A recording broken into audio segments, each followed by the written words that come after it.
அஸ்ஸலாமு அலைக்கும் வரஹ்மத்துல்லாஹி வபரகாத்துஹு. அல் குர்ஆன் ஓதுவதின் சிறப்புகள் என்ன அப்படிங்கிறத இந்த இதில் நம்ம பார்க்க போகிறோம். மனித குலத்தை படைத்த அல்லாஹ் மனிதன் வாழ தேவையான அனைத்தையும் தன் கருணையினால் மனிதனுக்கு அருளினான். அப்படின்னா மனித குலத்தையே படைத்தவன் யார்? அல்லாஹ் ஒருவன் தான். அல்லாஹ் ஒருவன் மனிதனை படைத்த அவனுக்கு தேவையான அனைத்தையும் தன் கருணையினால், ஏன்னா அல்லாஹ் மிகப்பெரிய ஒரு கருணை, எல்லாம் தேவையுமே அவன் மக்களுக்கு அருளினான். அல்லாஹ் வழங்கிய அருள்களில் மிக சிறந்த அருட்கொடை அல்லாஹ் அல்லாஹ் நமக்கு பல விஷயங்களை தந்திருக்கான். அந்த பல விஷயங்களில் மிகப்பெரிய ஒரு அருட்கொடைன்னு பார்த்தோம்னா அல் குர்ஆன் தான். நமக்கு இருக்கிற 30 குர்ஆனை தான் சொல்கிறாங்க. கண்ணியம் வாய்ந்த தன் வேதத்தை அருள தன் நேசத்திற்குரிய முஹம்மது நபி ஸல்லல்லாஹு அலைஹி வஸல்லம் அவர்களை அல்லாஹ் தேர்ந்தார். அப்படிப்பட்ட கருணை அருட்கொடையான அந்த குர்ஆனை யார் மூலியமாக நமக்கு தந்தானா, நேசத்துக்குரியான தூதர் முஹம்மது நபி ஸல்லல்லாஹு அலைஹி வஸல்லம் அவர்களுக்கு மூலியமாக நமக்கு குர்ஆன் வழங்கப்பட்டது. வாழும் மனிதர்களுக்கு நல்வழிகாட்டியாக அருளப்பட்ட வான்மறையாம் வாசிப்பவர்களுக்கு நன்மை பெற்றுத்தரும் நல்லமலாகவும் வல்ல இறைவன் அல்லாஹ் ஆக்கினான். என்ன சொல்கிறாங்கன்னா, மனிதர்கள் வாழ்க்கையை எப்படி நடத்தணும், எந்த வழியில் நடத்தணும், நல்ல வழியில் நடத்தணும் அப்படிங்கிறத நமக்கு சொல்லி கொடுத்ததின் மட்டும் அல்லாமல் அதை வாசித்த நமக்கு நன்மை தரும் அப்படிங்கிறதையும் அல்லாஹ் நமக்கு தந்திருக்கிறான். ஆம், அல் குர்ஆனை ஓதும் போது மட்டுமல்ல, அதனை கேட்கும் போது நாம் அருள் செய்யப்படுகிறோம். அல் குர்ஆனை நம்ம ஓதுனா மட்டும் போதாது, நம்ம கேட்டாலும் கூடியது நமக்கு நன்மை வரும். அப்படின்னு என்ன சொல்கிறாங்க, ஓதுனாலும் நன்மை, அதை செவி சாய்ந்து கேட்டாலும் நமக்கு நன்மை அப்படிங்கிறதையும் அல்லாஹ் அருளி இருக்கிறான். நெக்ஸ்ட்டு, மனிதர்களே அல் குர்ஆனை ஓதப்பட்டால் வாய் மூடி செவி தாழ்த்தி அதை கேளுங்கள். என்ன சொல்கிறாங்கன்னா, மனுஷனே அல் குர்ஆன் ஓதப்பட்டால் கண்டிப்பாக உங்கள் வாயை மூடுங்க. அது மட்டும் இல்லாமல் உங்களோட செவி காதுகளை நல்லா வச்சு கேளுங்க. அதனால் நீங்கள் இறைவனின் அருளை அடைவீங்க. இதனால் நம்மளோட அல்லாஹ்வின் அருளை நம்ம அடைகிறோம். அல் குர்ஆன் கற்றவர், கற்பிப்பவர், ஓதுபவர், கேட்பவர், மனனம் செய்பவர், அதன்படி அமல் செய்பவர் என அதனோடு தொடர்பு கொள்ளும் அனைவருக்கும் ஏராளமான சிறப்புகள் மார்க்கம் கூறுகிறது.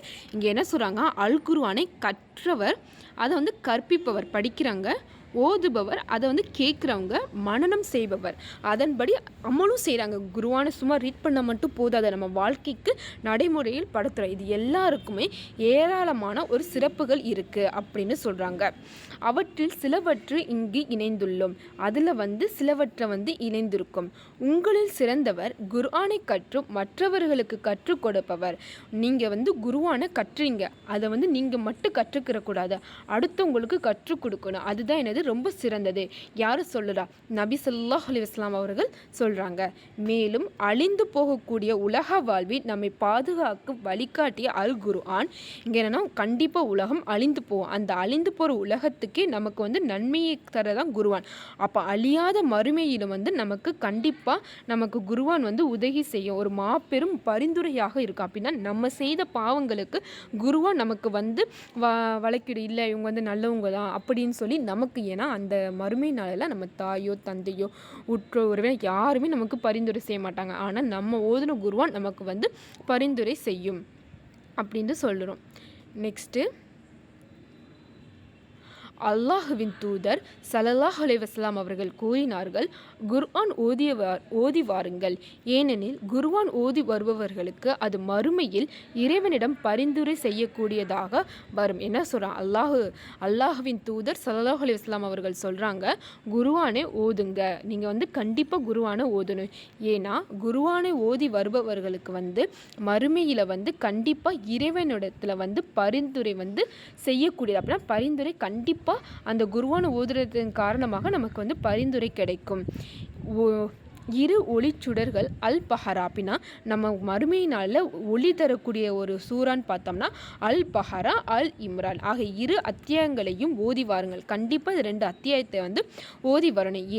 ஏன்னு சொன்னால் அவை நம்ம மறுமை நாளில் கண்டிப்பாக நமக்கு நிழல் தரும் மேகங்களை போன்றே இருக்கும், அல்லது அணி அணியாக பறக்கும் பறவை கூட்டங்களை போன்று அவ்விரண்டையும் ஓதி வருவதற்கு இறைவனின் வாதாடும். கண்டிப்பாக நமக்கு இந்த 2 சூறா ஓதியதன் காரணமாக நமக்கு ஒளியும் தரும், நமக்காக வாதாடவும் செய்யும். அல் பஹரா அத்தியாயத்தை கண்டிப்பாக எல்லாரும் ஓதி வாருங்கள். அதை பற்றி பிடித்து வளம் சேர்க்கும். அதை கண்டிப்பாக நீங்கள் வந்து பற்றி பிடித்தா உங்களுக்குன்னு சேர்க்கக்கூடிய எல்லாத்தையும் சேர்க்கும். அதை கைவிடுவது இழப்பை தரும். நீங்கள் அதை கைவிட்டுட்டீங்கன்னா கண்டிப்பாக உங்களுக்கு என்ன தரும்? இழப்பை தான் தரும். இவ்வத்தியாயத்திற்கு முன் சூனியக்காரர்கள் சக்தியற்று போவார்கள். இந்த அத்தியாயத்துக்கு முன்னாடி வந்து எப்படிப்பட்டவர்களாக இருந்தாலும் கண்டிப்பாக அவங்க என்னது சூனியக்காரர்களாக இருந்தாலும் கூடியது சக்தியற்று போவாங்கன்னா தன்னுடைய சக்தியை இழந்துருவாங்க. அல்லாஹுவின் மாபெரும் கருணையை விவரிக்கின்ற எத்தனையோ அத்தாட்சிகள் நம்மை சுற்றி நிறைந்துள்ளன. அல்லாஹுடைய மாபெரும் கருணை அப்படின்னா அல்லாஹுடைய மிகப்பெரிய ஒரு கருணையின் காரணமாக விவரிக்கின்ற எத்தனையோ அத்தாட்சிகள் வந்து நம்மக்கிட்ட இருக்கு, சுற்றி நிறைந்துள்ளன. அவற்றுள் ஒன்று, அதில் இருக்கிற ஒன்று தான் நம்மளுடைய அல் குர்ஆன். மிக அழகாக ஓதுபவருக்கு மட்டுமல்ல, இயலாமல் திக்கி திக்கி ஓதுபவர்களுக்கு நற்கூலி உண்டு என்பதாக. அப்படின்னா நம்ம வந்து அழகாக ஓதுனவர்களுக்கு மட்டும்தான் நமக்கு நன்மை தருமா? இல்லை, நம்ம முயற்சி செய்து திக்கி திக்கி ஓதுனா கூட, ஜஸ்ட் பார்த்தா கூட நன்மையை வந்து அல்லாஹ் தாரான் அப்படிங்கிறான். ஏன்னா அவன் வந்து சொல்கிறான், நீங்கள் குர்ஆனை உங்களுக்கு வாசிக்க தெரியல, பாருங்கள், பார்த்தா கூட உங்களுக்கு நான் நன்மை தரேன் அப்படின்னு அல்லாஹ் சொல்கிறான். அல்லாஹுவின் தூதர் ஸல்லல்லாஹு அலைஹி வஸல்லம் அவர்கள் கூறினார்கள், குர்ஆனை நன்கு மனனமிட்டு தக்கு தடையின்றி ஓதுகின்றவர் கடமை தவறாத கண்ணியமிக்க தூதர்களான வானவர்களுடன் இருப்பார். யாரெல்லாம் குர்ஆனை அழகிய முறையில் ஓதி அதை மனமிட்டு தக்கு தடையின்றி எந்த ஒரு தடங்கள் இல்லாமல் ஓதி வராங்களோ அவர்கள் வானவர்களுடன் கண்டிப்பாக அவங்க இருப்பாங்க. குர்ஆனை மனனம் செய்திராவிட்டாலும் அதை சிரமத்துடன் திக்கி திக்கி ஓதுவர்களுக்கிடையும் 2 மடங்கு நன்மைகள். அப்போ வந்து திக்கி திக்கி ஓதுறாங்க, அப்போ அவங்களுக்கு நன்மை இல்லையா அப்படின்னு கேட்டால் இல்லை, அவங்களுக்கும் நன்மை இருக்குது. எப்படி 2 மடங்கு நன்மைகளை வந்து அல்லாஹு தஆலா தருகிறான். கியாமத் நாளில் குர்ஆன் உடையவர் குர்ஆனை ஓதி அதன்படி அமல் செய்தவர் நபரை நோக்கி, குர்ஆன் ஓதிக்கொண்டே செல்வாயாக, அதன் மூலம் சொர்க்க படித்தரங்களில் முன்னேறி செல்வாயாக. என்னன்னா கியாமத் நாளில் வந்து குர்ஆன் உடையவர் வந்து ஓதி அதன்படி அமல் செய்த நபரை நோக்கி என்ன சொல்லுவாங்கன்னா, குர்ஆனை ஓதிக்கொண்டே செல்வாயாக. நீங்கள் வந்து குர்ஆனை வந்து ஓதிருக்கீங்க, அப்போ ஓதிக்கொண்டே போங்க அப்படின்னு சொல்லுவாங்க. அதன் மூலம் சொர்க்க படித்தரங்களை வந்து முன்னேறி செல்வாயாக. இன்னும் உலகில் நீ குர்ஆனை நிறுத்தி ஓதிய போல் இங்கு நீ நிறுத்தி ஓதி முன்னேறி செல்வாயாக. அப்போ நீ குர்ஆனை எப்படி உலகத்தில் வந்து நிறுத்தி ஓதினே அது போல் நிறுத்தி போ அப்படின்னு சொல்கிறாங்க. நீ ஓதுகின்ற கடைசி ஆயத்தின் எல்லையில் தான் உனது தங்குமிடம் இருக்கிறது. நீ எந்த இடத்துல கடைசியாக ஓதுறியோ அந்த கடைசி ஆயத்தில் தான் உனக்குரிய தங்குமிடம் இருக்கிறதுன்னு சொல்கிறாங்க. அல் குர்ஆன் மனனம் செய்தவர் இடத்தில் மேற்கண்டவாறு கூறப்படும். அல் குர்ஆனை வந்து நம்ம மனனம் செய்வதன் காரணமாக நமக்கு மேற்கண்டவாறு கூறப்படும்.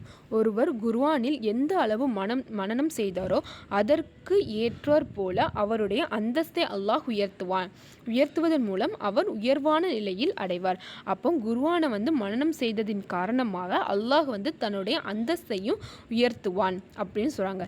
மேலும் நன்மையை பற்றி நாம் கேட்கின்றோம், அது மட்டும் இல்லாமல் நன்மையை வந்து நம்ம வந்து கேட்கின்றோம், படிக்கின்றோமே தவிர நன்மை என்றால் என்ன, அது எப்படிப்பட்டது என்பது உணராதவர்களால் நம்மில் பெரும்பாலும் இருக்கு. அப்படின்னா நன்மை அப்படி இப்படின்னு கேட்க தான் செய்கிறோம், அதுக்குரிய இது என்ன அப்படிங்கிறத யாருமே உணராததான் பல பேர் இருக்கின்றோம் என்பதற்கு நன்மையான அமல்களில் நாம் காட்டும் அலட்சியமே சான்றாக அமைந்துள்ளது. இதுக்கு எல்லாத்துக்கும் என்னது, நம்ம காட்டுற அலட்சியம்தான். எதுக்கு தான் என்ன, நம்ம வந்து உணராத காரணத்தில் நன்மை அப்படிங்கிறது மட்டும்தான் தெரியுதே தவிர அதை நம்ம பலனடைந்தால் மட்டும்தான் நம்மளால் உணர முடியும்.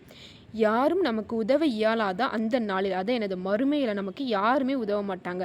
நமக்கு கை கொடுத்து சொர்க்கம் அழைத்து செல்லுவதும் பாவ சுவைகளை லேசாக்கி நம்மளை வந்து சொர்க்கத்துக்கு உள்ள சுமக்கவும், அது மட்டும் இல்லாமல் நம்மளுடைய பாவங்களை லேசாக்கவும் நன்மையை தட்டி கனமாக்கக்கூடியதாகவும் தேவை மிக மிக அதிகம் உள்ளவர்கள் நாம் என்பதை நினைவில் நிறுத்தி கொள்ள வேண்டும். நமக்கு தான் என்னது, நமக்கு வந்து சொர்க்கம் செல்லணும், நம்மளுடைய பாவ சுமைகளை குறைக்கணும், நன்மைகளை வந்து அதிகமாகணும், அதே நிமிஷத்தில் நம்ம தான் தேவைகள் மிக மிக உள்ளவர்கள் என்பதை நினைவில் கொண்டு நம்ம வந்து குர்ஆனை ஓதணும்.